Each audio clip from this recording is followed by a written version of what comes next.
لیکن میرے بھائی سچ بولنا بھی تو سنت ہے نا، دل صاف رکھنا بھی تو سنت ہے نا، غیروں کے لیے دعا مانگنا بھی تو سنت ہے نا، کسی کے حق میں نرم رہنا بھی تو حضور کی سنت ہے نا، خیر خائی بھی تو نبی پاک کی سنت ہے. ان پر توجہ کب ہوگی؟ آپ غور کریں. عرض کی یا رسول اللہ دعا کرے تباہ ہو جائے تو حضور نے ہاتھ اٹھائے، کہا اے اللہ انہیں ہدایت دے دے، انہیں پتہ ہی نہیں یہ کیا کر رہے. جس طرح بندہ بچوں کے بارے میں ذہن نہیں بناتا کہ ابھی بچہ اسے پتہ ہی نہیں، اللہ ہدایت دے دے. تو غلام نے عرض کی حضور ایک بندے نے بھی بات نہیں مانی اور آپ دعائیں مانگ رہے ہیں. تو یہ میرے محبوب کا گمان ہے، یہ حضور کی سوچ ہے، یہ نبی پاک نے مثبت رویوں کو فروغ دیا ہے سوسائٹی میں. کریم فرمانے لگے یہ نہیں نہ مانتے تو میں پھر بھی ان کی ہلاکت کی دعا نہیں کروں گا، اس لیے کہ اگر یہ نہیں مانتے تو مجھے امید ہے ان کی آنے والی نسلیں مان جائیں گی. ان کی نسلوں کے بارے میں خوشگمانی، ان کی نسلوں کے بارے میں. ہم نے تو اپنے بچے مایوس کر دیے، اور تیرا کچھ نہیں ہو سکتا، تیرے ورگے بندے نہیں کامیاب ہو سکتے. کس کو کہہ رہے ہو؟ اپنے بیٹے کو، اپنے شاگرد کو، اپنے عقیدت مند کو، اپنوں کو کہہ رہے ہو. وہ میرے پاس ایک بزرگ اپنے بچے کو دم کرانے لائے تو انہوں نے اتنی لمبی لسٹ شکایتوں کی کھول دی. کہنے لگے جی 4 بچے ہیں، یہ ضدی بھی بڑا ہے، نکما بھی بڑا ہے، نلائق بھی بڑا ہے، بات بھی کوئی نہیں سنتا، سارے گھر میں رٹا ہی اس کا ہے. تو میں نے بڑے ادب سے انہیں عرض کیا کہ آج کے بعد آپ نے اس کے سامنے نہیں کہنا، آپ اسے پکا کر رہے ہیں بیچارے کو، یہ کٹ جائے گا اپنی فیملی سے. کبھی ایسا کام نہ کریں.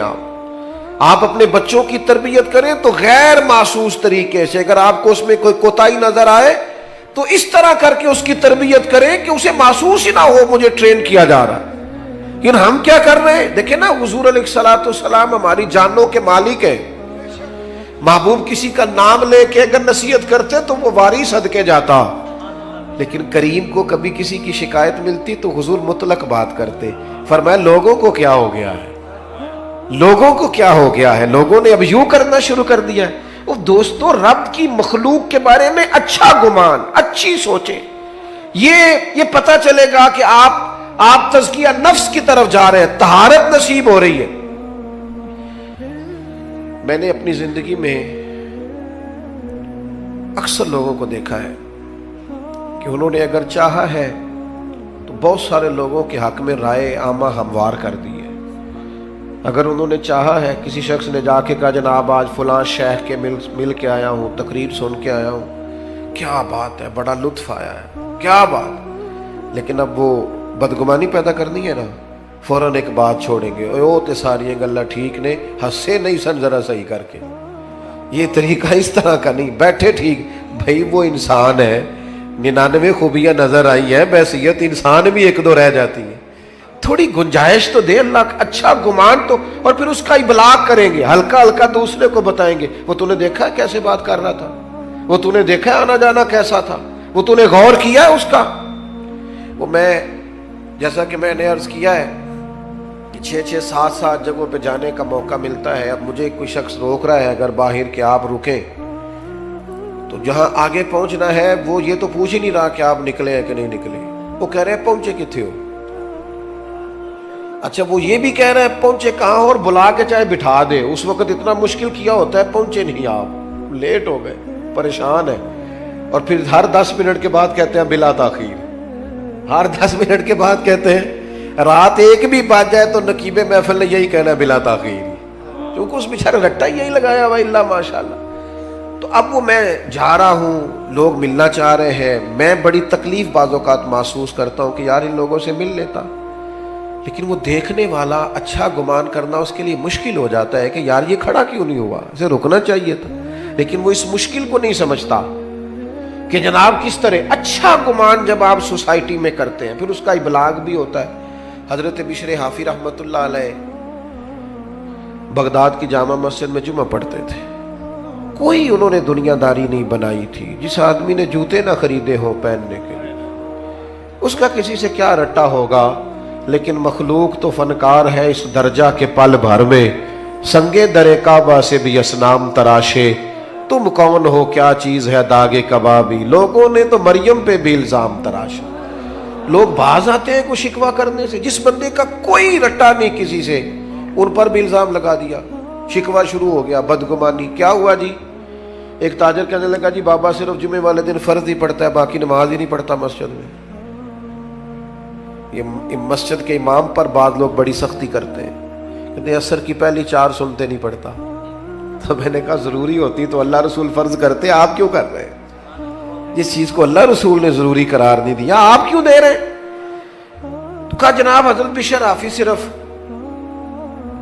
فرض جماعت سے پڑھتے ہیں. اور اس نے یہ بات کئی لوگوں سے کی, دیکھو یار یہ درویش بنے پھرتے ہیں, بڑے پیر ہیں, اور یہ صرف فرض پڑھ کے نکل جاتے ہیں مسجد سے. بہت سارے لوگوں نے سمجھایا کہ یار تمہیں ایسا نہیں کرنا چاہیے. بالآخر ایک دن ایک صاحب نے کہا یار تو پتہ ہی کر لے کدھر جاتے ہیں.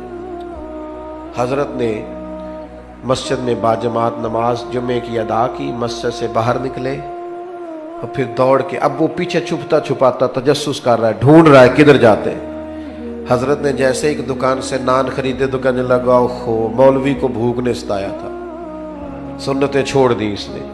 تھوڑا آگے بڑھے تو کباب خریدے, کہنے لگا عمر دیکھو اور زبان کے ذائقہ دیکھو. حضرت آگے بڑھے تو جنگل کا راستہ لیا, کہنے لگا یہ لوگوں سے چھپ کے کھائے گا.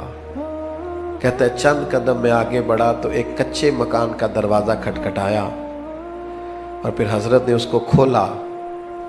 پہلے بجایا کہ میں آ گیا ہوں, پھر اسے کھولا, اور جیسے ہی میری نظر پڑی تو سامنے ایک معذور فالج زدہ آدمی بیٹھا ہے. شیخ دوڑ کے گئے, مٹکے سے پانی پیالے میں ڈال کے پہلے اس کا منہ دھویا, پھر اسے سیدھا کر کے بٹھایا, اور پھر لقمہ توڑ کے اس کے منہ میں رکھا, اور ساتھ ہی کہنے لگے معاف کر دینا, جمعے کا دن تھا, لیٹ ہو گیا ہوں, ابھی تو میں نے سنتیں بھی پڑھنی, ابھی تو میری بقیہ نماز رہتی ہے. وہ شخص کہتا ہے میں کبھی نہیں رویا تھا, پر میں دروازے پہ کھڑا تڑپ رہا تھا. یار یہ ذوق ہم نے انسان, یا ایھا الذین آمنوا اجتنبوا کثیرا من الظن ان بعض الظن اثم, ایمان والو بہت سے گمانوں سے بچا کرو, بعض گمان بھی گناہ. میں نے سوچا ہی نہیں جو آدمی اتنا بڑا, جو کام بڑا تھا, میں اسے کیا سمجھتا تھا. کہتے شیخ ابھی کھانا کھلا ہی رہے تھے, میرے آنسو چمک ہی رہے تھے کہ وہ بوڑھے اور بیمار نے جو اگلا جملہ کہا تو پھر میری چیخ نکلی, اور حضرت کو پتا چلا کہ میں موجود ہوں. وہ بیمار بزرگ کہنے لگے شیخ آپ کتنے کو سال آئیں گے؟ 14 سال ہو گئے آپ روز آتے ہیں, مجھے تو میرے اپنے بھی چھوڑ گئے. ہر روز آتے ہو, 2 وقت روٹی دیتے ہو, لباس بدلتے ہو, نہلاتے ہو. تو کہتے ہیں شیخ نے ان کے آنسو اپنے ہاتھوں سے پونچھے, ایک باری میریاں اکھیاں جو اونا نے اتھرو پونجے سن, ہن تے چسکا پہ گیا رونے دا, تے ہر ویلے آ ہو زاری دا. کہتے انہوں نے آنسو پونچھے اپنے ہاتھوں سے, اور پھر دوسرا لقمہ دے کے کہنے لگے آپ کو پتہ ہے سارا شہر میری عزت کرتا ہے, لوگوں کا خیال ہے شاید میں نفل زیادہ پڑھتا ہوں, صدقات زیادہ کرتا ہوں, وہ تو میں آپ کی خدمت کرتا ہوں تو اللہ نے مخلوق کے دلوں میں میری محبت پیدا کر دی. آپ خوش گمان کیوں نہیں ہوتے؟ اچھی رائے قائم کیوں نہیں کرتے؟ رویوں کو مثبت کیوں نہیں کرتے؟ بیٹی کی شکایت آ گئی ہے میکے سے, کام نہیں کرتی ٹھیک سے, اسے تو اڈا نہیں ابالنا آتا ڈب سے. تو ابا جی وکیل بن گئے, اماں وکیل بن گئی. کہنے لگی بچی ہے, سیکھتے سیکھتے تو مہربانی کرو نا یہی والا کلیہ بہو کے لیے بھی استعمال کرو. یہ بہو کے لیے بھی کہو کہ ابھی بچی ہے, سیکھتے سیکھتے جب آپ کا بیٹا اعتراض کرے کہ کھانا ڈھب سے نہیں بناتی تو انہیں کہو شہزادی تھی اپنے باپ کے گھر میں, وہ اگرچہ غریب تھا پر بیٹی کی خواہش پوری کرتا تھا, اس نے لاڈ سے رکھی تھی, اٹھتی تھی کام کرنے کے لیے, اور اماں اٹھاتی تھی تو ابا کہہ دیتا تھا ساری عمر کام ہی کرنے سو, پتہ نہیں اگلے نے کی سلوک کرنا ہے, چل میری دھی نو 4 دن سکون نہ رہ لین دے. یہ لاڈلی تھی, کسی کی شہزادی تھی, تیرے گھر آئی ہے چھوڑ چھاڑ کے, اور تیری خوش گمانی کیوں قائم نہیں ہوتی؟ کیوں بدگمان ہے ہم اتنے؟ ہمارے لہجے کڑوے کسیلے, اور کسی کے بارے میں ہم سے رائے لی جائے تو وہ رائے اس طرح کی ہے کہ جیسے ترمذی شریف میں حدیث ہے, یہاں علماء بیٹھے, نبی پاک علیہ السلام نے فرمایا میری امت گمراہی پر جمع نہیں ہوگی، میری امت گمراہی پر جمع، لیکن ہم سے پوچھو تو 3-4 لوگ ہی ٹھیک ہے بس جو ہمارے ساتھ ہوتے. حضور تو فرماتے جمع ہی نہیں ہوگی گمراہی. تو نے کیسے یہ طے کر لیا کہ سارے لوگ ہی خراب ہو گئے؟ اللہ نے اتنی خوبصورت مخلوق بنائی ہے، تجھے حسن ہی نظر نہیں آتا، تجھے اس میں خوبیاں ہی دکھائی نہیں دیتی، تو پیار ہی نہیں کرتا، تیرے لہجے میں محبت ہی نہیں ہے، تیرا انداز ترچھا ہے، کڑوا ہے، کچھیلا ہے، تو بات کرتا ہے تو آگ اگلتا ہے، تو رائے دیتا ہے تو اس میں. اور پھر ایک اور بات بھی، جو پاکیزگی والے لوگ ہوتے ہیں ان کی تو ساری نظر ہی اپنے گناہوں پہ ہوتی ہے. ہم جب بھی بات کرتے ہیں نا بڑا کھل کھل کے کرتے ہیں، بات کرتے ہیں تو بڑا جناب ہمارا انداز عجیب ہوتا ہے کہ جیسے بڑے پرہیزگار ہیں، بڑے بھولے بھالے، بڑے اللہ والے، ریاض آپ کو بس ہم ہی جانتے، لیکن اپنی کوتاہیوں پر نظر ہی نہیں کرتے. نتیجہ کیا نکلتا ہے؟ زمانے کے عیب اچھل اچھل کے آتے ہیں، کمزوریاں اچھل اچھل کے آتی. صاحب مکتوبات 2 صدی نے ایک بات لکھی ہے، کہتے ہیں حضرت موسیٰ کلیم علیہ السلام کو ایک دفعہ حکم دیا گیا تھا کہ بستی میں سب سے اچھا آدمی ڈھونڈ کے لائیں. تو اب جسے حضرت موسیٰ اچھا کہیں گے بھلا کتنا کو اچھا ہوگا. جناب کلیم نے ایک متقی پرہیزگار ظاہر و باطن کا حسین آدمی ڈھونڈا، مالک یہ سب سے پرہیزگار ہے. حضرت موسیٰ علیہ السلام نے اب اس نیک آدمی کی ڈیوٹی لگائی، فرمایا بستی میں جو سب سے گناہگار ہے وہ تو نے ڈھونڈنا ہے. نیکوکار میں نے ڈھونڈا ہے، اب سب سے گناہگار ہے. آپ کی توجہ ہے میری بات پر؟ جو نہیں بول رہے ان کی بھی ہے کہ نہیں؟ بس میں سوئی میرے سامنے، آپ فکر نہ کریں. اور میں تو ویسے ہی تقریر بڑی تھوڑی کرنے کا عادی ہوں، کوشش ہوتی ہے کہ ایک ہی آنسو میں کہہ جاؤں گا میں دل طوفان بھیجا لانے سے بھی یا چشم فائدہ، 2 اشک ہی کافی ہے اگر اثر کرے تو. عزیز اس کو حضرت کلیم نے ڈھونڈا علیہ السلام اور کہا اب تو نے ڈھونڈ کے لانا ہے. میرا خیال ہے میری اور آپ کی ڈیوٹی لگتی نا برا آدمی ڈھونڈنے کی تو بس کوئی بندہ اچھا بچتا ہی نہ. تو حضرت موسیٰ علیہ السلام نے اس سے کہا تو نے ڈھونڈ کے لانا ہے. تو اس بندے نے رونا شروع کر دیا. اس نے کہا حضور یہ کام میرے والا نہیں، میں نے تو کبھی پلٹ کے کسی کے عیب دیکھے ہی نہیں، مجھے ڈر آتا ہے، میں تو کمزور ہوں، مجھے خوف آتا ہے. سے ثبوت نہ منگو میتھوں، اے نظر کرم قد ہوئی، اے میں جانا یا دل بر جانے غیر نہ جانے کوئی. میں مسکین پرانا خادم، مینوں کسے در ملی نہ ٹوئی. اے تے واصف یار نے نظر جو کیتی تے پھر واصف ہی ہوئی. میں تو مسکین ہوں، میرے ذمہ نہ یہ کام لگائیں، مجھ سے نہیں ہو سکتا. یعنی سے ثبوت نہ منگو میں تو، اے پلا نظر کرم قد ہوئی، اے میں جانا یا دل بر جانے غیر نہ جانے کوئی. میں مسکین پرانا خادم، کسے در ملی نہ ٹوئی. اے تے واصف یار نے نظر جو کی تھی پھر واصف ہی ہوئی. کہا حضور میرے ذمہ نہ لگائیں، میرے لیے مشکل ہے. فرمایا آپ نہیں کرنا ہے. اب ایک برا آدمی ڈھونڈنے کے لیے نا اس شخص نے 3 دن کی مہلت لی. ایک بندہ ڈھونڈنا ہے، ایک بندہ برا ڈھونڈنے کے لیے 3 دن لگا دیے. کہا جناب میں اسی وقت اسی ٹائم اسی جگہ برا بندہ ڈھونڈ کے جو آپ نے حکم دیا ہے کوشش کروں گا. صوفیاء نے لکھا ہے 3رے دن اس مقررہ وقت پہ جب وہ آئے نا تو پتہ کس طرح آئے؟ اپنے گلے میں رسی باندھی. میں مسکین پرانا خادم، اور رسی کا سرا حضرت کلیم کے ہاتھ میں دے کے کہنے لگے حضور کچھ لوگوں کی غلطیاں مجھے نظر آئی تھیں پر ان کا مجھے صرف شک تھا، اور جو میرے اپنے اندر ہے ان کا مجھے پاک ہے. جو دوسروں کے اندر کمزوریاں تھیں ان کا صرف شک تھا کہ شاید یہ کام لیکن اپنا تو پاک ہے. لہذا اس بستی میں سب سے بڑا مجرم میں ہی ہوں. بتائیں نا بھلا رب کیسے راضی ہوگا، بتائیں بھلا وہ مجھے کیسے معاف کرے گا. خطاؤں کے درگزر کے لیے کیا پڑھوں تو کریم کرم کرے گا. حضرت موسیٰ نے سینے سے لگا کے فرمایا یہی تو تیری عاجزی ہے جس کے سبب سے اللہ نے سب پر درجہ عطا فرمایا. یہی تو تیرا مقام میرے سنگیوں میرے دوستوں. ماں باپ جو ہوتے ہیں نا، ماں باپ